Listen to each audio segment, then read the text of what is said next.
Tim, take us through this deal, please.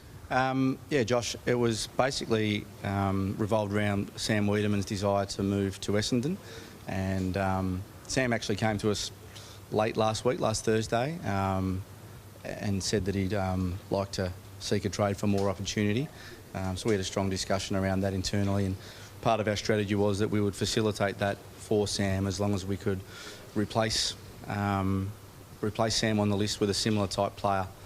Josh is someone obviously that we've known for a long time. They're in the same draft class. I think Josh was picked 2 and Sammy was picked 9, I think, that year. So we were able to facilitate the Sam going to Essendon as long as we could get Josh across the line to come to us, and yeah, that was able to happen for us, so we're pretty happy with that result. As you mentioned, Sam Weiderman, the paperwork went through a little bit earlier in the day. You were happy to let him go to Essendon. He had a contract for next year. Tell us about that transaction. Yeah, again, it was driven by Sam, and you know, Sam's an outstanding young man, and we've known him a long time, obviously, and he was a bit frustrated at the lack of opportunity, and I think Essendon have given him what he thinks is more of a chance to play senior footy. And as I said, if we were able to replace Sam, then we were going to be able to help facilitate that for him. So we sort of had to wait till we had Josh on the line to make sure we could do that. We were happy to do so. Chris Kane, the guy that works with me in pro scouting and data analytics, Cal, he'd been onto it pretty early and did a lot of work watching Aaron live and on Vision, and just felt that he plays his best footy in defence, and the role that we're looking for. He's got good athleticism in terms of his closing speed and ability to intercept mark, and we're still looking for another one of those type of players. So I would have said halfway through the year we started to focus on it, but there hadn't been any real contact with Aaron or his management till the finals, because to be fair, once you're involved in finals, you've got to be really careful that information's not getting out, because it can upset the playing group and just the harmony within the club. So I know, having worked with Lee at Brisbane and now John and Ruzi at Sydney, the coaches don't want that type of distraction. Yeah, I think the thinking is that we need some more support up forward. You know, Peter Wright had a great year this year and kicked over 50 goals and was our main target, and won our best and fairest. And we've been trying to find some more support for him. We've got some young talent coming through, and Harry Jones and Zach Reed as well, and Nick Cox as tools. We just felt like we needed a more mature player that can come in and play a role for us. And Sam comes in at 24, 25 years of age. He's played 50 AFL games, and I've obviously had insight into the type of player he is and what he can contribute to us. So, really happy to bring him on as to join Essendon. I was about to raise that. I mean, you as a footy club previously at Melbourne took him at number 9 in the 2015 draft. So you've seen him evolve. You saw him play a final series in 2018 that almost had him poised to become a dominant forward, and it hasn't quite worked out for him since. What have you seen in the period since 2018 to now, where he's crying out for opportunity right now? Yeah, I think there was also a really good period in 2020 during the COVID year where he probably for 7 or 8 weeks was the main forward for Melbourne and kicked multiple goals for that period of time. And then I think since Ben Brown's joined, Tom McDonald's come back into some form, it's just been starved of opportunity. And we know that opportunity is one thing, and he's got to grasp it when he does get that opportunity, as a lot of players do. But we think for the role that we're going to have available, he's going to be given every chance to make that his own. Josh, do you only see him as a forward? Will there be any consideration of possibly playing him down back?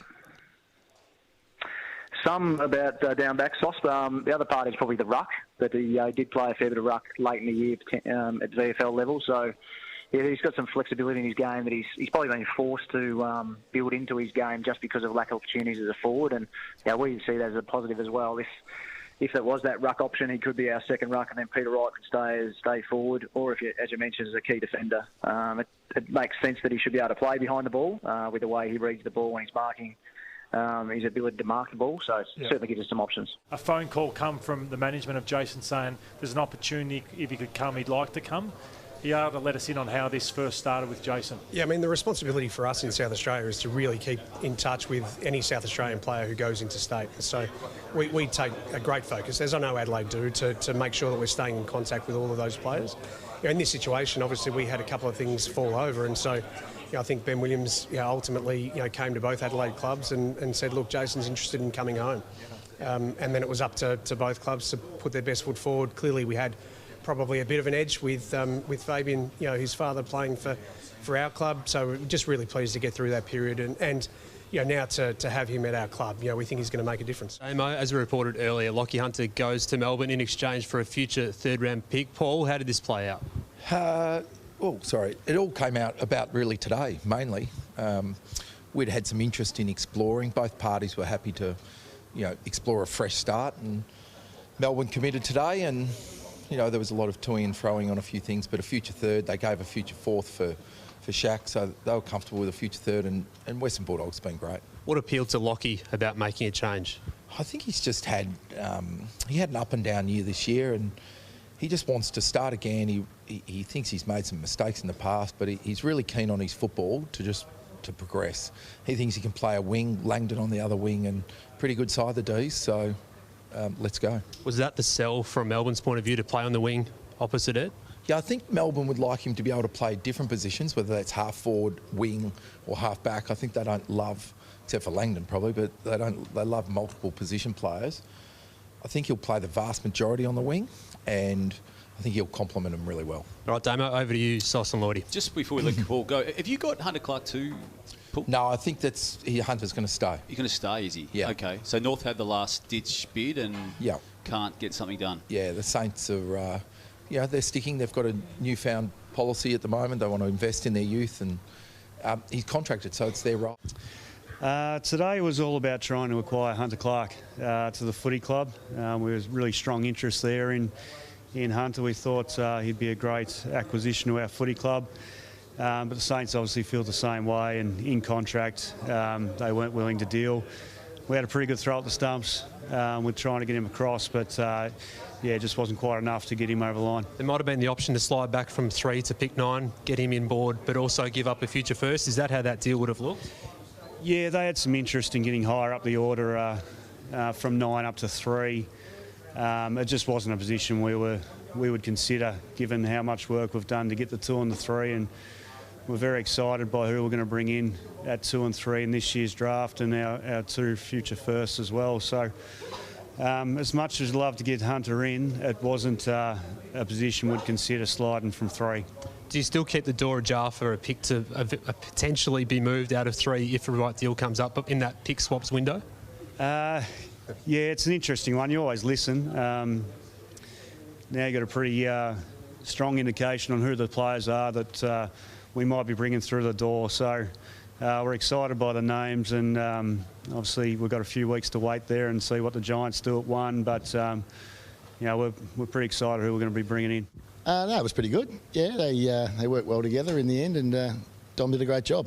What was the final piece that needed to be over the line before this deal could get done and your man Josh Dunkley could get to the Lions? No, it was just a future pick. It was a 4th, I think. So anyway, it dragged on a bit longer than it should have. How's Josh? He's over the moon. He's wrapped. Yeah, really good. Were you on FaceTime with him as it went down, or how did he get the news delivered? Well, we were in there. I didn't even realise there was a camera in there, so I was a bit wary of what we were actually doing. But no, just messaged him. I'll give him a call now. Just the stress that was attached to what happened to Josh 2 years ago, Pickers, where it didn't happen, and to get down to the last 6 minutes tonight before it did. How was he? Well, it went down about just after 7, Damo, to be honest, 10 past 7 or something. So a little bit more time than we've had in past years, but it was good. It was great to get it done, and as I said, there was a bit of haggling and whatnot at the end, but yeah, really happy for Josh. He's gone to the club he wants to go to. In the end then, Pickers, you can sense the frustration a little bit that it drags out like it needs to, like over some, future 4th or whatever. Could this have been done days ago? Yeah, I think it could have been done the first thing this morning, to be honest, but, haggling over a pick that's in the future and, pick 4th round pick that probably never going to get used anyway, but anyway, that's what we do. You're pretty happy to get your man across the line? Very happy, mate, very happy. Took longer than we hoped, but very happy in the end. How stressful was the last few hours?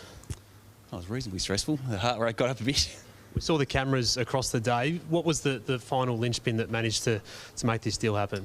There was the swap. For us, the most important consideration was points. So those swap of future thirds was crucial to us just to have enough points going into the draft. Are you comfortable with that? If a bid comes at number 1 for Will Ashcroft and potentially in the first 15 for Jasper Fletcher, you got enough points to match without going into a deficit? We think we're pretty comfortable, yeah. Okay, over to you, Dama. You look relieved, Colin. I don't know if that's the word.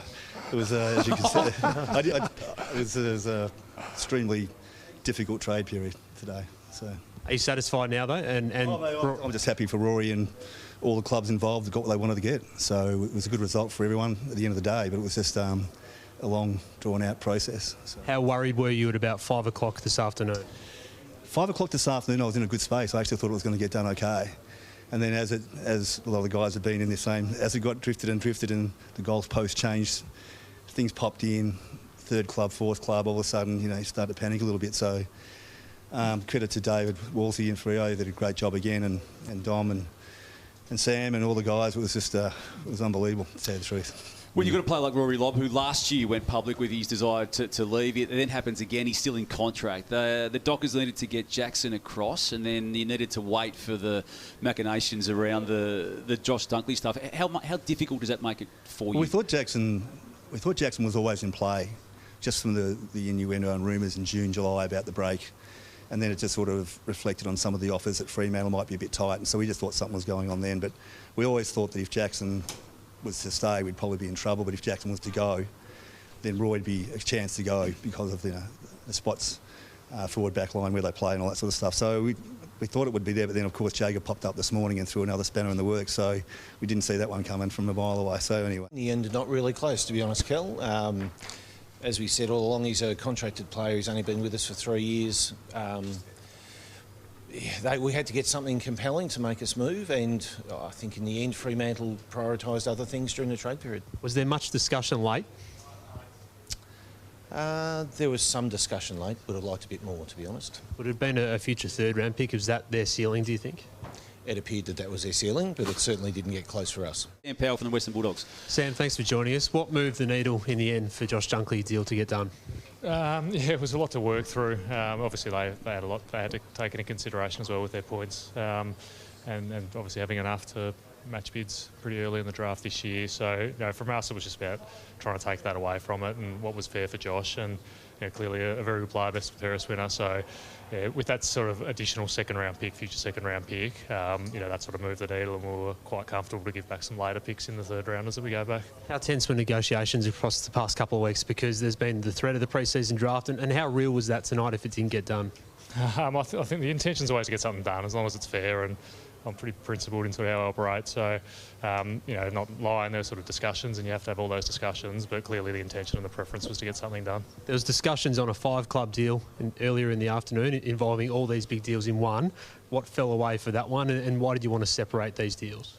I think it just gets too clouded. I think probably everyone just starts looking at everyone else's, and you just need to sort of hone in on what you've got coming in and out at the end of the day, and not sort of worry about what everyone else. And that was part of us. We weren't sort of completely comfortable with those deals, and we thought the best way to get it done was to separate them and then work with each club individually. Damo, over to you and Lloydie and Sauce. Yeah, just the whole Rory Lobb acquisition could only be done, obviously, in your eyes, I'm assuming, once Dunkley got sorted out. Is that the way it did unfold? There was definitely considerations around that, but what we actually ended up doing it for, we had those picks all along, so which was 30 and our future second. So we're obviously negotiating, through that with those picks. So it actually wasn't. The Dunkley stuff didn't have a bearing on it in the end. It was we were confident that we could get it done separately and then focus on Josh, but Josh fell first. And Lachie Hunter leaving the club, as Josh Shuckey had done earlier in the day, to the Premier of 2021 Melbourne. Yeah, I mean both Lachie, premiership player, and had a great career at the Bulldogs, and Josh probably just hasn't had the opportunities he would have liked over the last couple of years, and he's a fantastic person and works really hard. So we're rapt for him to get an opportunity, and hope for him that he has a really good career at Melbourne. Sam, we discussed in the last few years your midfield just chock full stocked. You've let go now a couple of, like Dunkley leaves, and you let go Hunter. How do you view that going forward next year? What was your emphasis? You've got Liam Jones in, you've got Rory Lobb in. Was that what was missing in terms of going the next step and now winning a premiership, you think? Yeah, we feel so. I mean, the key defensive stuff we've been looking for a while to bring someone in, and we were rapt to bring Liam in, and Yeah, it's always difficult. You're always trying to balance the short term with the long term, and we've got some really up and coming, good key position players, but we just need to give them time, and we've also got high expectations right now. So it's trying to balance that. That was, the reason for getting Rory in. We feel he'll take the pressure off Aaron Norton, but also take the pressure off Tim English in the ruck. Do you walk out today happy or frustrated with this period for you and your club? No, I'm more sort of happy and satisfied that we, achieved what we set out to do. We clearly lost, a good player, in Dunks, and that was a tough negotiation to work through. But objectives to bring in a key forward and a key back, and we did that, so we're happy on that basis. Righty, a big day. What initiated this three-way deal that's have seen you move on, Ollie Henry, but bring in Tom Mitchell and pick 25? Well, it sort of happened around 7 o'clock tonight that it started to come together. We thought that the Mitchell deal would be a possibility with some picks 41, which will probably come into 35 after the father-son picks come. So we felt that was a part of the deal that might have been there for Mitchell. And then Cooper Stevens obviously wanting to get to Hawthorn. So Geelong come in and sat with us and said, would we be able to put something together? We were trying to grab Hawthorn. They had a fair bit going on right at the end, obviously. So from that perspective, we were able to get together and get something done. Until then, were you thinking Ollie Henry was not going to happen? Yeah. I think at 6 o'clock I texted the coach and thought that Ollie will be staying with us, and also to our footy director and CEO and president that we thought he'd be staying with us. And we knew he wanted to get down the highway, but he's a 20-year-old that we didn't want to lose and didn't want to lose without being compensated well. Do you think you could have talked him round? I know it's a hypothetical now, but do you think you could have talked him round had he stayed? Yeah, we would have been hopeful. It's a difficult thing for a player to put himself in the draft or the pre-season draft and not know where you're going to end up, and we would have hoped that Ollie would have seen that, we were an attractive proposition to stay and see where things land in the next year or two. But he's a 20-year-old that we would have liked to have kept, but unfortunately he was very keen to get down to Geelong. Just a final one. I know this one can be a little bit delicate sometimes, but is there a financial component to the Tom Mitchell addition as well from Hawthorn? That's Hawthorn to comment on. He's a contracted player for one more year with them, but we'll look to have him come into us for 3 years. And I don't want to get involved in hypotheticals about what others are doing. I can ask. Thanks for joining us. Thanks, Cal, and thank you, Graham Wright, for your time, as has been the case regularly throughout the 2022 trade.